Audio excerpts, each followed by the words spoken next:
नहमदुहु व नुसल्ली व नुसल्लिमु अला रसूलिहिल करीम अम्मा बाद।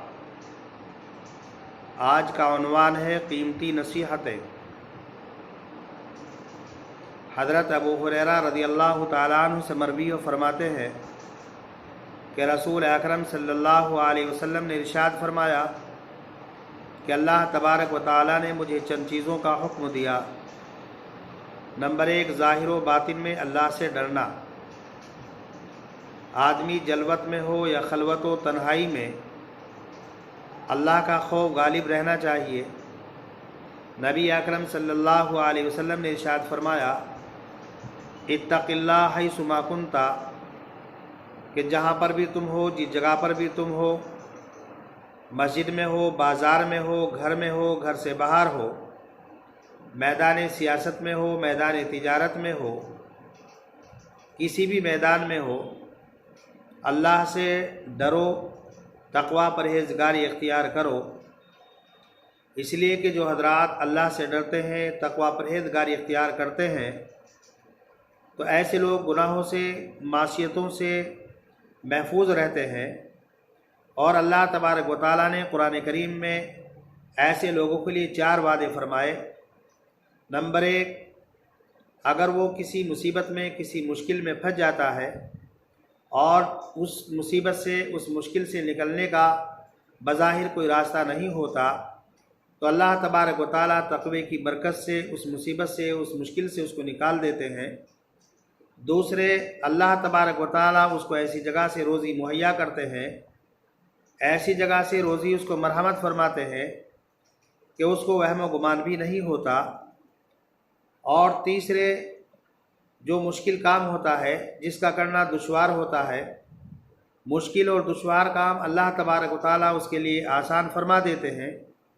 और चौथा वादा ये है कि उसके लिए आखिरत में अजर अज़ीम उसको दिया जाएगा, बतौर तोशे के अजर अज़ीम आखिरत के लिए रखा जाएगा।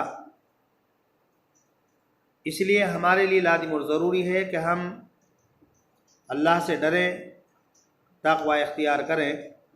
और अल्लाह से डरने और तक़वा इख्तियार करने का मतलब ये है कि अल्लाह तबारक व तआला ने जिन चीज़ों को करने का हुक्म दिया है उन चीज़ों को करें, और जिन चीज़ों से रोका है, मना किया है, हम उन चीज़ों से रुक जाएं, बाद आ जाएं। यही अल्लाह से डरना है, तक़वा इख्तियार करना है। आप हज़रात को मालूम होगा कि जब हज़रत जिब्राईल अलैहिस्सलातु वस्सलाम ने नबी अकरम सल्लल्लाहु अलैहि वसल्लम से मालूम किया कि एहसान क्या है, तो रसूल अकरम सल्लल्लाहु अलैहि वसल्लम ने इरशाद फरमाया कि तुम अल्लाह की इबादत इस तरीक़े पर करो गोया तुम अल्लाह को देख रहे हो, और अगर ये नहीं कर सकते तो ये तसव्वुर करो कि अल्लाह तबारक व तआला तुम्हें देख रहा है। ज़ाहिर सी बात है कि ये तसव्वुर के हम अल्लाह को देख रहे हैं या अल्लाह हमें देख रहा है, जब हम इस तसव्वुर के साथ, इस ख्याल के साथ इबादत करेंगे तो हुजूरी का और गैबत का फ़र्क मिट जाएगा। आप जानते हैं कि अगर नौकर को ये मालूम हो कि मेरा आका मुझे देख रहा है, तो उसके काम के अंदर चुस्ती होगी, लापरवाही और तसाहुल से काम नहीं करेगा।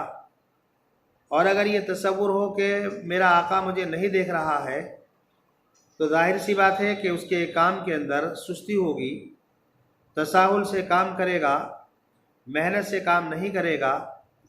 तो हमारा तसव्वुर ये होना चाहिए कि गोया कि अल्लाह हमारी नज़रों के सामने है, हमारी हर हरकत, हमारे हर फ़ेल पर उसने निगरां मुतय्यन किए हुए हैं, हमारे हर फ़ेल, हर हरकत को वो लिखवा रहा है। और क़यामत के दिन हमारे आमाल का दफ्तर हमारे सामने खोल दिया जाएगा। इसलिए रसूल अकरम सल्लल्लाहु अलैहि वसल्लम ने इरशाद फरमाया कि ज़ाहिर व बातिन में अल्लाह से डरो। दूसरी बात इस हदीस पाक में जो इरशाद फरमाई गई वो ये है कि नाराज़गी और ख़ुशी की हालत में इंसाफ की बात करना, इंसाफ से काम लेना।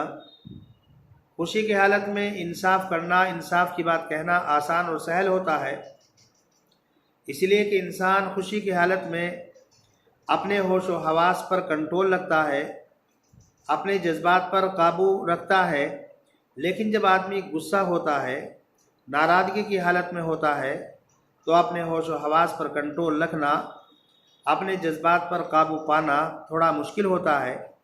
اسی وجہ سے رسول اکرم صلی اللہ علیہ وسلم نے حالت غضب کو، غصے کی حالت کو پہلے بیان فرمایا۔ تیسری بات جو اس حدیث پاک کے اندر رسول اکرم صلی اللہ علیہ وسلم نے ارشاد فرمائی کہ غربت اور مالداری میں راہ اعتدال اختیار کرنا، آدمی غریب ہو، آدمی مالدار ہو، ہر حالت میں درمیانی راستہ اختیار کرے، افراط اور تفریط سے بچے، اس لیے کہ جو آدمی درمیانہ راستہ اختیار کرتا ہے ہر چیز کے اندر، تو ایسے آدمی کو شریعت کی نظر میں دانا کہا جاتا ہے، عقل مند تصور کیا جاتا ہے۔ اور حضرات علماء نے فرمایا کہ جو آدمی خاص طور پر خرچ کے اندر درمیانی راستہ اختیار کرتا ہے، نہ خرچ کے اندر تنگی کرتا ہے، نہ بے جا خرچ کرتا ہے، اسراف کرتا ہے، تو ایسا آدمی فقر و فاقے میں بہت کم مبتلا ہوتا ہے۔ چوتھے نمبر پر رسول اکرم صلی اللہ علیہ وسلم نے ارشاد فرمایا کہ مجھے حکم دیا گیا ہے کہ جو مجھ سے قطع تعلق کرے میں اس سے جڑوں، لہذا اگر کوئی آدمی ہم سے رشتہ ناتا توڑتا ہے، تعلق ختم کرتا ہے، تو ہماری ذمہ داری یہ ہے کہ ہم رشتہ داری کو جوڑنے کی کوشش کریں، رشتے ناتے کو جوڑنے کی کوشش کریں۔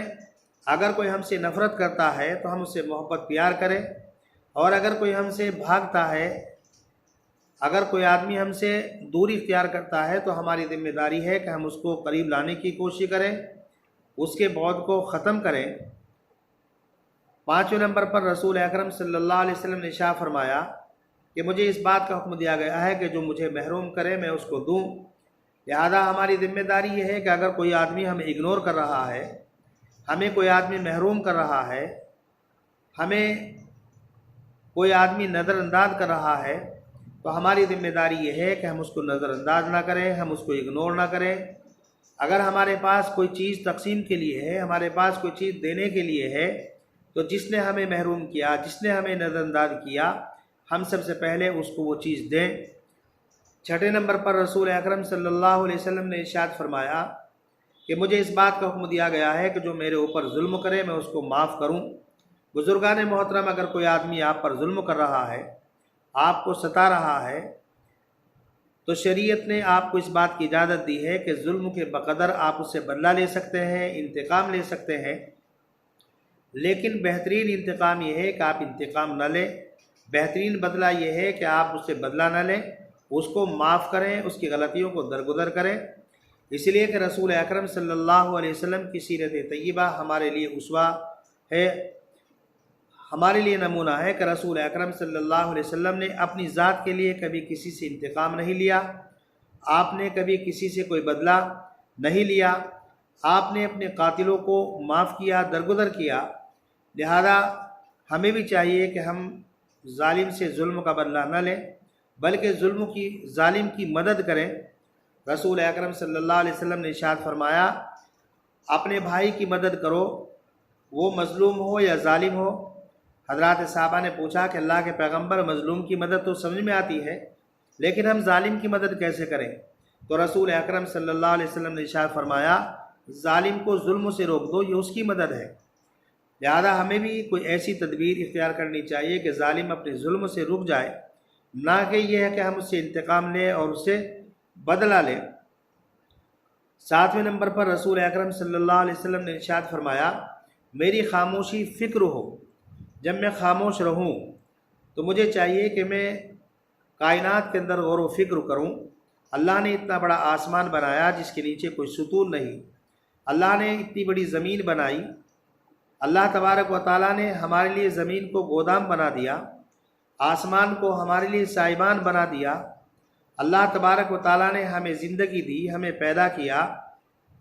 تو اللہ کی عجائبات میں ہمیں غور و فکر کرنا چاہیے، جس کے ذریعے سے اللہ کی معرفت حاصل ہوگی، اور اللہ کی جب معرفت حاصل ہوگی تو اسی اعتبار سے ہم اللہ کی طاعت میں، اللہ کی عبادت میں مصروف ہوں گے، ہمارا جی لگے گا، ہماری طبیعت لگے گی۔ 8वें नंबर पर रसूल अकरम सल्लल्लाहु अलैहि वसल्लम ने इरशाद फरमाया, मेरा बोलना ज़िक्र हो, ज़बान से कोई गलत बात ना निकाले, ज़बान से गालम गलोच ना करें, ज़बान से किसी की ग़ीबत ना करें, किसी को तकलीफ़ ना पहुँचाएँ, अज़ियत ना दें, किसी पर इल्ज़ाम तराशी ना करें, बहतान ना लगाएं। जब भी हमारी ज़बान से निकले कलीमे खैर निकले। इसी वजह से रसूल अकरम सल्लल्लाहु अलैहि वसल्लम ने इरशाद फरमाया, जो आदमी अल्लाह पर यौम आखिरत पर ईमान रखता है तो चाहिए कि वो खैर की बात कहे, वरना तो खामोश रहे। इसलिए कि ज़बान ये बहुत से फितनों का ज़रिया हुआ करती है, इसी तरीके से खैर का भी ज़रिया हुआ करती है। आदमी इसी ज़बान से कलमे शिरक अदा करता है तो जहन्नम में पहुंच जाता है, और इसी से कलमे तय्यबा कलमे तौहीद अदा करता है तो जन्नत के अंदर पहुंच जाता है। 8वें नंबर पर रसूल अकरम सल्लल्लाहु अलैहि वसल्लम ने इरशाद फरमाया कि मेरी नज़र इबरत हो, मैं हर चीज़ को देख कर इबरत हासिल करूं।